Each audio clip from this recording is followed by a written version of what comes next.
ማነህ? አንተ ማነህ? አንተ ማነህ? አማራ ማለት ህዝብ ላይም የምንመክረው ይሄን እስከሆነ ድረስ ፋኖነት የነጻነት ትግል ነው። ፋኖነት አምኖ ተቀብሎ የመጣ ሰራዊታችን እንቀበላለን። ከዛ በኋላ ግን ትጥቅን እንደ ትጥቅ ታጥቀናል። እንዳገር አማራ ልትቆራ የሚገባል። አሁን የመሞትና ያለመኖር የህልውና አደጋ ውስጥ ገብተን የወጣነውን ትጥቅ እንደ ጎንደር፣ እንደ ጎጃም፣ እንደ ሸዋ፣ እንደ ወሎ ትጥቅ ታጥቀን በሚሊዮን የሚቆጠር የነፍስ ወከፍ መሳሪያ በሚሊዮን የሚቆጠር በሺህ ቤት የሚቆጠር የቡድን መሳሪያ ታጥቀን ብልጽግናን አንቀጥቅጠን ምርኮኛውን ብርሃኑ ጁላን ማርከን ታጥቀናል።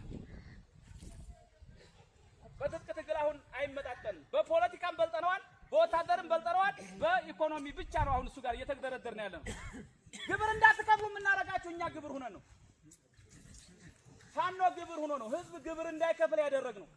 አይደለም ቀርቶ እኛ የምንኖርባትን ገጠር አይደለም ቀርቶ እኛ የምንንቀሳቀስበትን የማህበረሰብ ክፍል ከተማ ላይ ግብር እንዳይከፍሉ እያደረግነው። ቆቦ፣ ወልዲያ፣ ደሴ፣ መርሳ፣ ኮምቦልቻ፣ ላሊበላ፣ ጋሸና፣ መቄት ግብር እንዳይከፍሉ እያደረግነው። ለብልጽግና ግብር የሚከፍሉት እነማን እንደሆኑ ይታወቃል። እኛ ግን በአፈሙዝ አስፈራርተን ህዝብን አይደለም ምን ይዘው ፖለቲካ ማስረዳት አለብን። እየታገልን ያለነው ትግል ለምንድን ነው የምንታገለው? አንተ ግን በሬህ በመርፍ እየሞተ ነው፣ በሞርተር እየሞተ ነው። በሬን አርሰህ እንኳን አትበላም። በስራ ቀኑ ጥይት ይተኮሳል፣ ከባድ መሳሪያ ይተኮሳል። በሬ ፈትተህ ከቤት እየገባህ ነው። የአማራን ህዝብ በኢኮኖሚ ማድቀቅ ነው አንደኛው የአብይ አህመድ ሴራ። ይሄን ግን እያከሸፍነው ነው። እኛ ትግላችንን የምንታገለው ህዝባችንን ይዘን እስከሆነ ድረስ ህዝባችን እንዲመታብን ስለማንፈልግ ትናንትና ምርጫ ተካሂዷል። ሙጃ ሆነው ያስቂት ህዝብ የድልድይ ህዝብ ምናምን መርጧን ብለው ሪፖርት አድርገዋል። መርጣችሁ አንዴ እናንተ ብልጽግና ግን ቁጭ ብሎ ግን መርጧን ብሎ ሪፖርት አድርጎ የምርጫ የሰው ብዛት ምናምን ብሎ ትናንትና በደብተር ቁጥርህና ሴፍትኔት በምትቀበለው ስም ዝርዝር አማካኝነት መርጣውኛን እያለ ነው። ውሸታም ቱልቱላ ማለት አብይ አህመድ ነው፣ እስከ ግብረ አበሩ ማለት ነው። ነገር ግን እኛ እየተናገርን ያለነው እውነት ነው። በአማራ ክልል ውስጥ በተለይ በሰሜን ወሎ ወንዳይና ሙጃ፣ ላሊበላና ጋሸና፣ ወልዲያና ቆቦ፣ መርሳና ውርጌሳ፣ ተኩለሽና ዞብል ከነዚህ ከተማ ውጭ ያዘው የለም። ሰሜን ወሎ ነው የምነግራችሁ።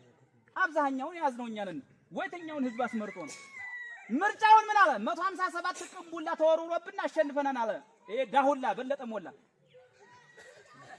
157 ቅንቡላ ተወረወረ ማለት አንድ ሀገር ላይ ሰላም የለም ምርጫ የለም ማለት ነው አይደለ? እሱ ግን ይሄን ብሎ ሪፖርት አደረገ። እነሱ የሚታገሉት ትግል የውሸት ትግል ነው። እኛ የምንታገለው ትግል የእውነት ትግል ነው። ትግላችን መነሻችን ግንባር አለን። ግንባራችን ማን ነው? ቤተ መንግስት ነው። አሁን እኛ የምንታገለው ከኋላ ግንባር የለንም፣ ከጎን ግንባር የለንም፣ ከጎን ግንባር የለንም። ግንባራችን ወደ የት ነው? ወደ ቤተ መንግስት ነው። ቤተ መንግስት ከገባን 4 ኪሎን ከተረከብና በኋላ ግን ልትፈርስ ያለችውን አገራችንን እናድናታለን። እየተቃጠለብን ያለን ቤተክርስቲያን እናስቆማለን። እየተቃጠለብን ያለ መስጊድ እናስቆማለን። እየተደፈሩ ያሉ እህቶቻችንን እናስቆማለን ማለት ነው።